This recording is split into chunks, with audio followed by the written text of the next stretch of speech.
Like an invisible hand guiding the affairs of the future from the grave, the gifts of sacrifice and the failures of betrayal can ripple through generations of family. And it is this journey that author Khaled Hosseini explores in his new novel, And the Mountains Echoed. And Khaled Hosseini joins us now from Tampa, Florida. And Dr. Hosseini, it's good of you to join us. How are you this afternoon? Oh, it's great to be here. Thank you. I just want to start by focusing on the title of the book, And the Mountains Echoed, inspired by the William Blake poem. Tell us that story, if you would. Well, I'd written the novel, and I was in the third or fourth or fifth draft, and I didn't have as yet a title for it. And I began to think about one of the running themes in the book is childhood. And I just kind of started looking around for poetry about childhood, hoping to get inspired into a title at some point.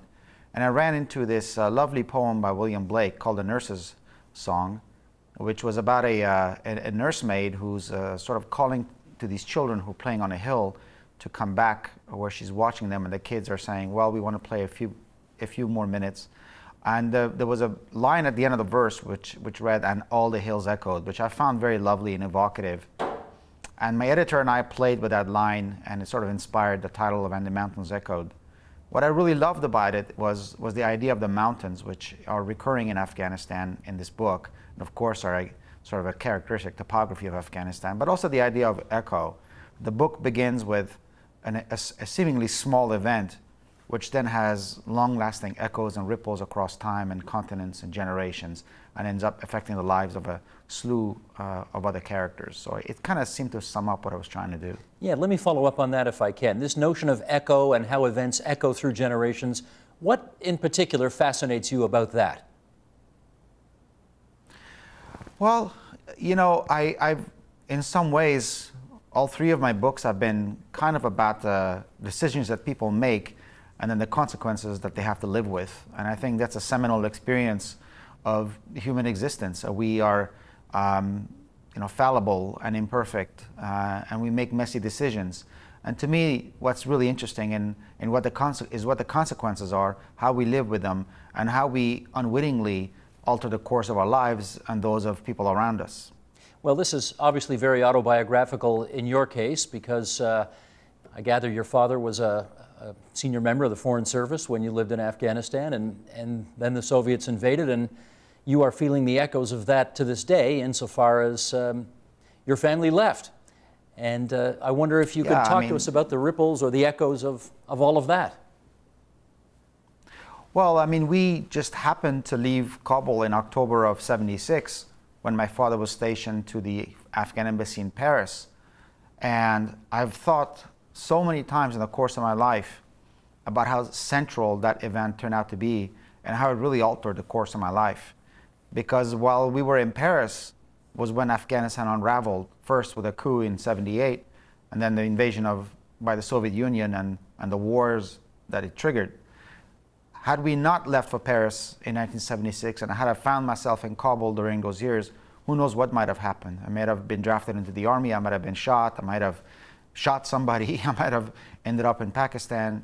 And my life, I think, quite doubtless, would have turned out very differently.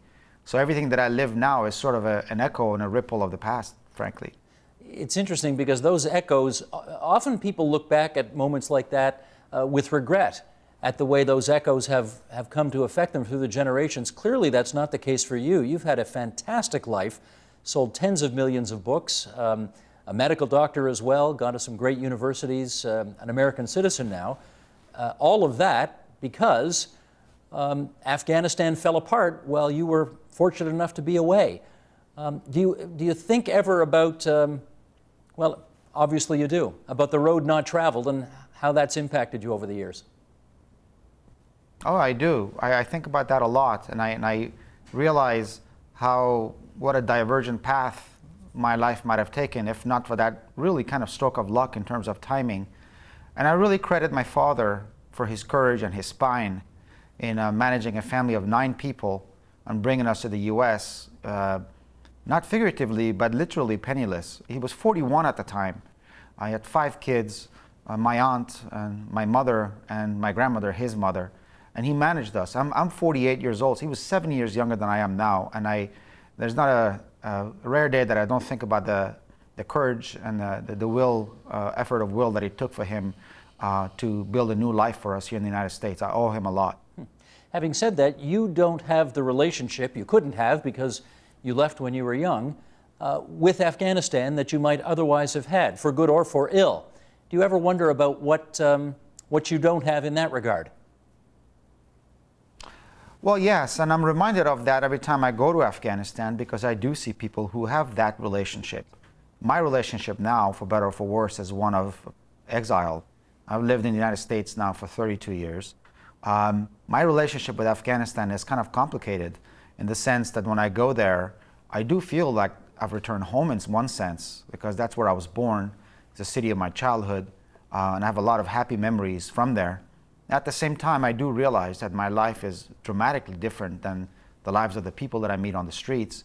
And so in many ways, I have very little in common with the people there, even though we share a language, a culture, religion, ancestry, and so on and so forth.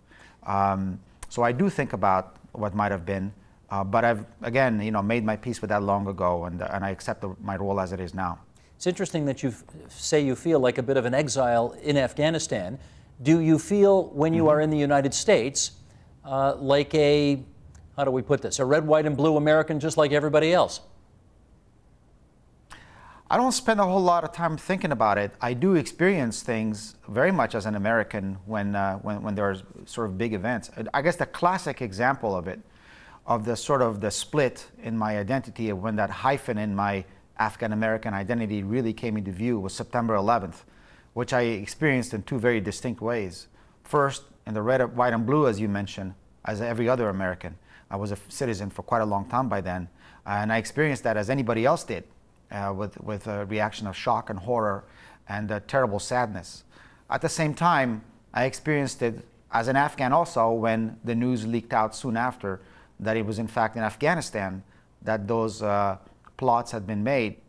And therefore, I experienced it also as an Afghan, and I began thinking about what the consequences are for the people in Afghanistan. What does this mean for the future of the country? What is the impact of this event on us, on me, not just as an American, but also as an Afghan. And that's sort of when I felt that split in my identity. But usually, it's not something I think about unless I'm being interviewed and somebody asks a question. It's just I've learned to live my life sort of organically. Well, let me push you a little further on that. Was there a part of you that felt very uncomfortable about the fact that Afghanistan had a role to play in 9/11? Admittedly, not the government of Afghanistan, not the people of Afghanistan, but that's where it started. Well, I think I had a reaction that was quite not uncommon at all in the Afghan community, in that we were very anxious about what was going to happen, especially when then President Bush announced that the campaign in Afghanistan would begin. We all kind of braced ourselves because it meant there would be more fighting. It meant that probably there would be more people who would become internally displaced, more people would die. More buildings would be destroyed. That was inevitable. But in some way, many of us also saw that there was a chance here for the country to change its direction, that as painful as this may prove, that it might finally be the catalyst for change in Afghanistan and sort of a stop to a pattern of constant unraveling of the last, then more than 2 decades. And so we were ambivalent about it. We had mixed feelings, both one of very cautious hope and also one of anxiety and angst.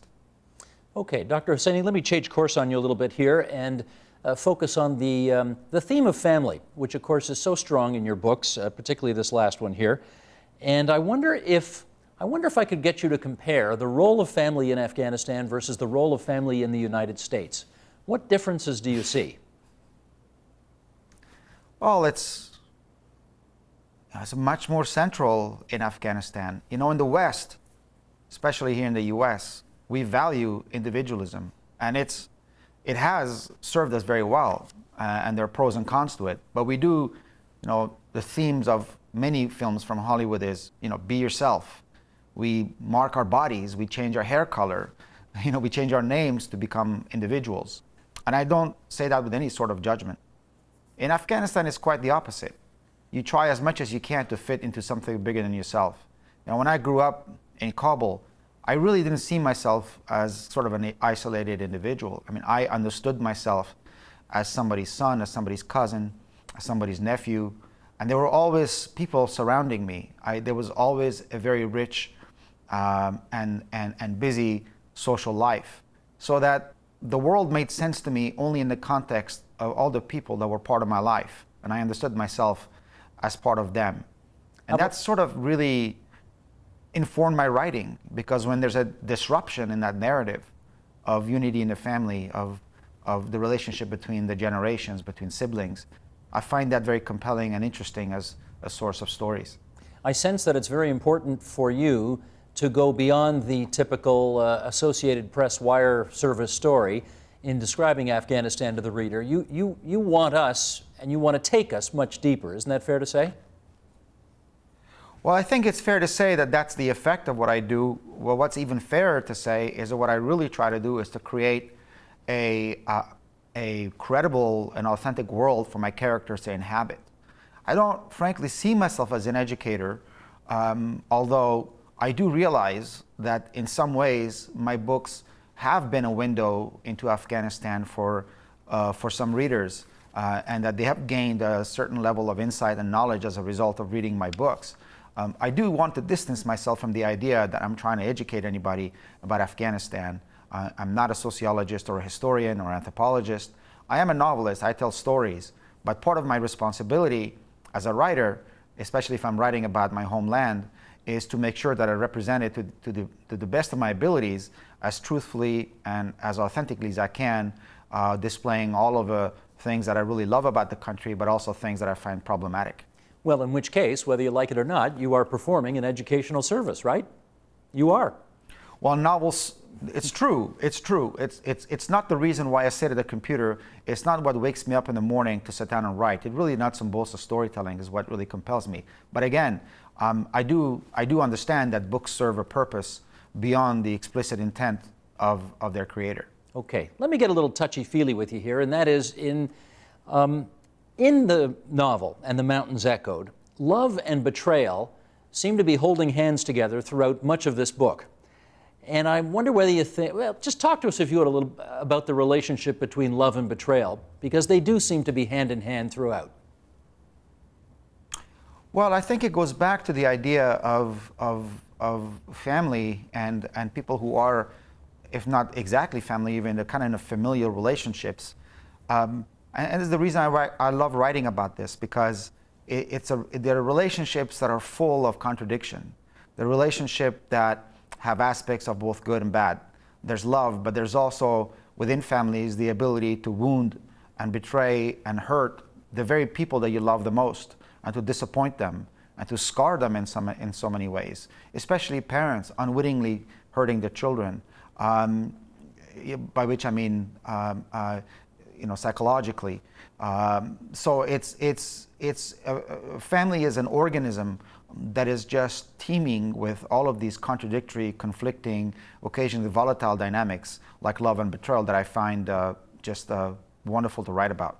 Well, there are other contradictions as well. For example, the desire to strike out on one's own and leave the country as opposed to stay, and the catch-22, the regret about having to leave, the bitterness of deciding to stay, the resentment of those who leave. All of those things are tangled up in here as well. I presume these are all first-person singular emotions for you?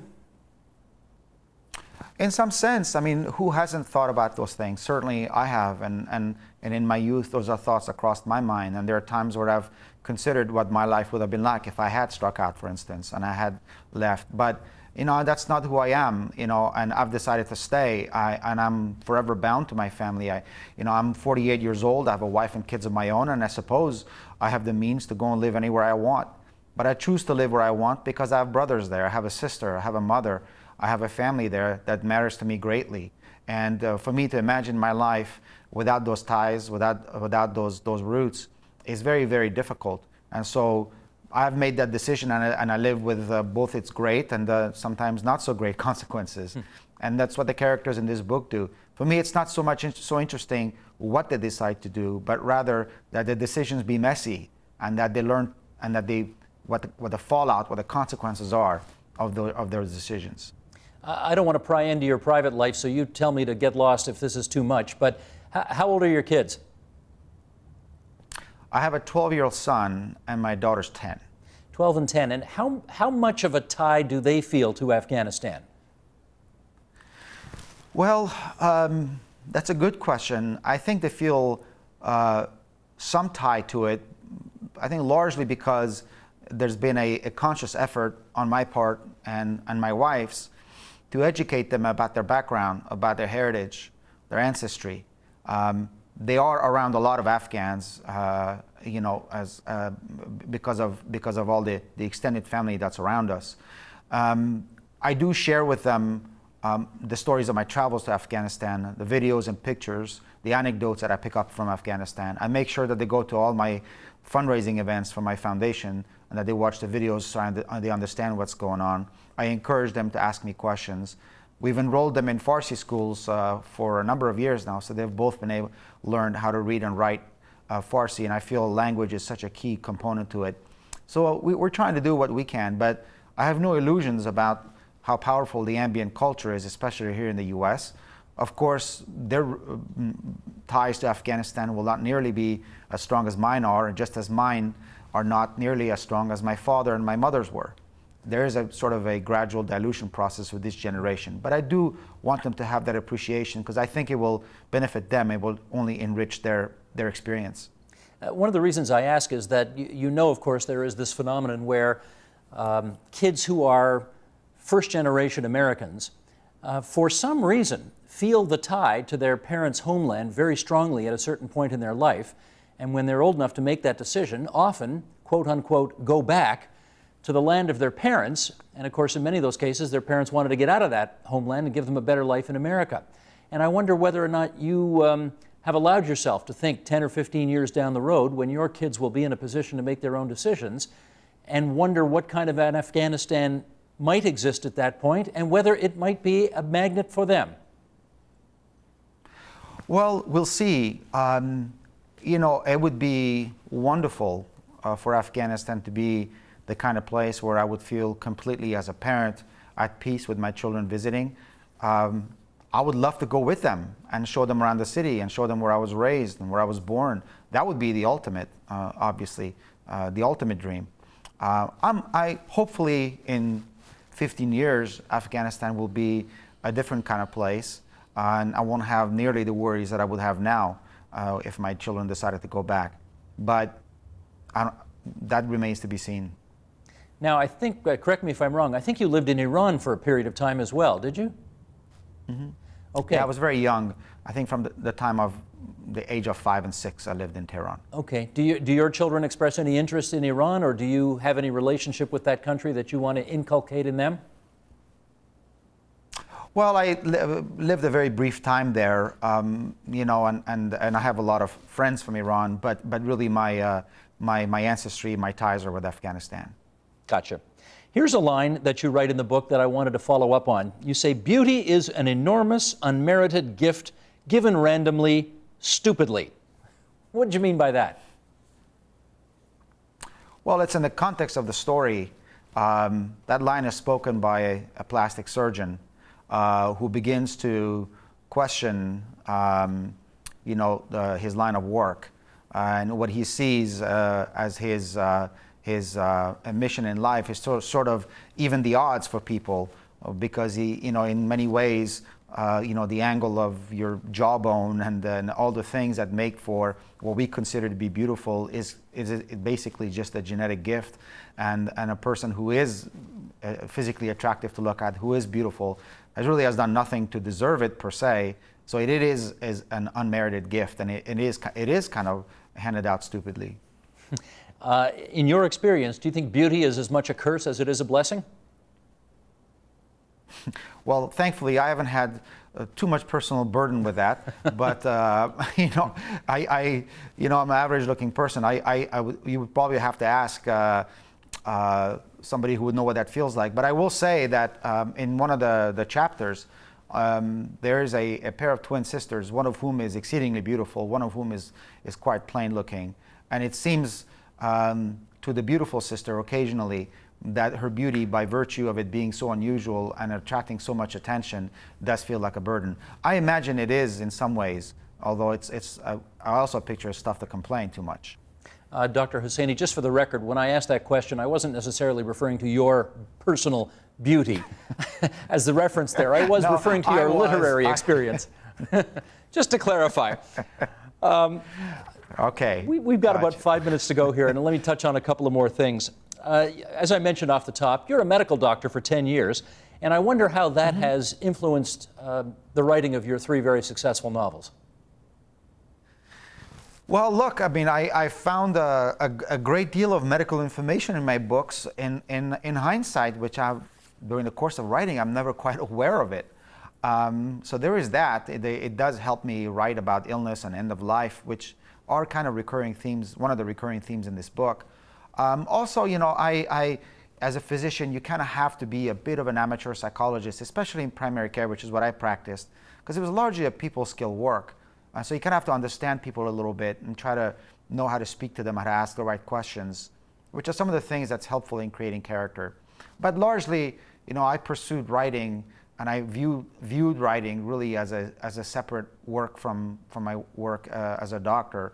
And that was really part of its great appeal, that it allowed me to tap into a completely different part of my brain, and it did provide me an escape from the day-to-day practice of medicine. One of the reasons I ask is that I assume at some juncture in your medical career, you may have had contact with foreign aid workers. And of course, one of the main characters in this book is a foreign aid worker who 10 years ago, as the story goes, has great hopes for Afghanistan. And here we are 10 years later, and I wonder whether you share those great hopes for Afghanistan in the way that your character does. Well, I'm very sober about the immediate future of Afghanistan. I think the country faces enormous challenges. Those have been well documented and don't need to be repeated by me. Certainly, they're all over the news in terms of security, drug trafficking, the inability of the Afghan government really to administer properly to its people, and so on and so forth. So I have my concerns, with the upcoming withdrawal of the U.S. and NATO troops. I think for a lot of Afghans, it is a big question mark. The future is murky. Nobody knows what's going to take the place of that vacuum once the troops leave. Is it going to be an Afghan state that is ready and willing to protect its people and to administer to them, or is it one that's going to struggle? I think skepticism is quite a rational response here. So I have my concerns. There is going to be at some point a peace process, which could be unpleasant to watch, could be lengthy, and we learned today that for the first time, U.S. and Taliban are actually going to meet and speak. But I also have worries about the peace process, and I do think it's important to have the long-term interest of Afghans in mind, and not simply rush towards a peaceful resolution for the sake of one, when it may cost the Afghans down the line. There are certain things that Afghans have become accustomed to, at least in urban centers: personal freedoms, being able to participate in elections. I think there's been advances in women's rights, although it's a step forward, 2 steps back. But you can't compare the situation today to 12 years ago. So my hope is that whatever peaceful resolution is reached does reflect, the national will and the aspiration of the country, and that it is inclusive, that it is representative of all the legitimate members of society, and I do put women in that group. It would be a great thing for the world if that region could just settle itself down a little bit in a positive way, right? Yes, and Afghanistan is instrumental in that. It is strategically a very crucial country, and a stable Afghanistan is good for the whole region, and an unstable Afghanistan, on the flip side, is not good for the region, and by consequence, not good for us. Dr. Hosseini, it's awfully good of you to spend so much time with us on the air here at TVO. Your latest book is called "And the Mountains Echoed," your third novel, following up "The Kite Runner" and "1,000 Splendid Suns." We wish you much success with it, and once again, thanks for your time here on TVO tonight. Oh, it was my pleasure. I had fun. Thank you. Excellent. Support Ontario's public television. Donate at tvo.org.